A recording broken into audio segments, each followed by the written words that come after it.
So let's talk a bit more about graphene. Now, graphite is loads of hexagon sheets, one on top of the other. If you remove one of those hexagon sheets, you get a single layer of graphite, which is called graphene. And in principle, it's basically hexagons surrounded by hexagons, surrounded by hexagons. But of course, there's always the edge where the bonding isn't really satisfied. So if we take, for example, the one hexagon ring, you can imagine putting a hydrogen on the end of each of the atoms, and you end up with C6H6, which is benzene. And of course, as they get bigger, the sheets, you're going to have proportionally less and less hydrogen. But in principle, every graphene sheet is probably one of these hydrocarbons. It's called a polyaromatic hydrocarbon, a PAH. Just to remind you how small these things are, if you put 3 million graphene sheets one on top of the other, it would only produce a crystal of graphite 1 millimeter thick. So how do we make a graphene sheet? Well, one way is to take a pencil, which is obviously graphite, and actually draw with it. Because as you draw with a piece of pencil, fragments of graphite are coming off. And some of them will be single layer pieces of graphite. In other words, graphene sheets. And I can show that a very simple experiment that you can do. If you get a battery and you wire it up to a little LED, and on here I've got 2 metal contacts. And if I get a bit of metal, I've got a coin here, and I put that across here, it completes the circuit, and you can see that the LED lights. And that's because the coin's conducting, of course. Well, graphite is a very good conductor as well. So if I take the pencil and just go across it with the pencil here, I'm building up layers of graphite sheets, and you can see that the LED lights.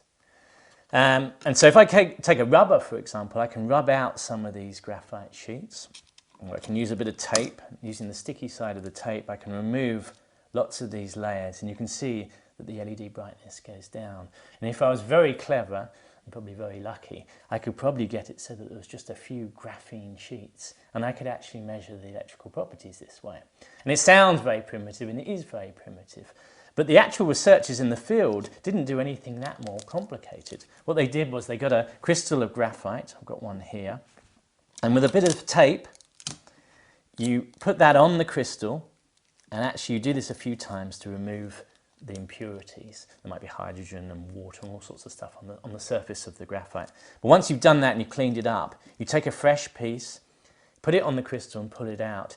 And actually what you've got is fragments of graphite picked up by the tape. Now if I bend this over, what we can do is we can then capture the graphite on both sides, and as we pull it back again, we can separate out these fragments of graphite and split them in half. And if we keep on doing that with these fragments, using the sticky tape, we can actually halve and halve and halve and halve these graphite fragments. And eventually you can make single layer pieces of graphite. In other words, you can make graphene sheets by nothing other than a piece of tape and a bit of pencil, basically. A better way of doing it is actually to get a piece of silicon, which is very, very flat, and draw the graphite across it, just like where you draw with a pencil. And sheets will come off onto the silicon. And with an optical microscope, it turns out that the multi-layer sheets, the pieces of graphite, look different from the single-layer sheets. And so just by inspecting it with an optical microscope, you can actually see the single-layer graphene layers with your eye.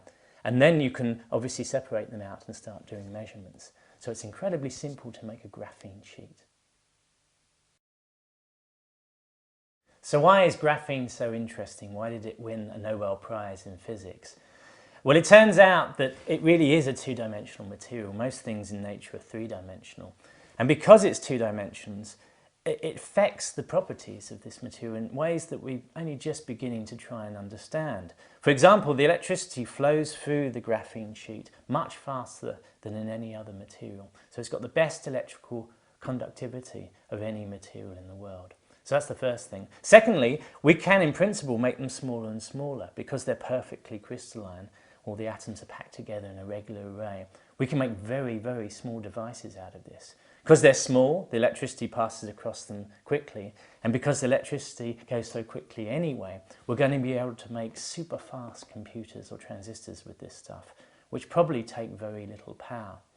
Now normally, the physics that describes solids is a thing called quantum physics, And there's all sorts of weird predictions that quantum physics has.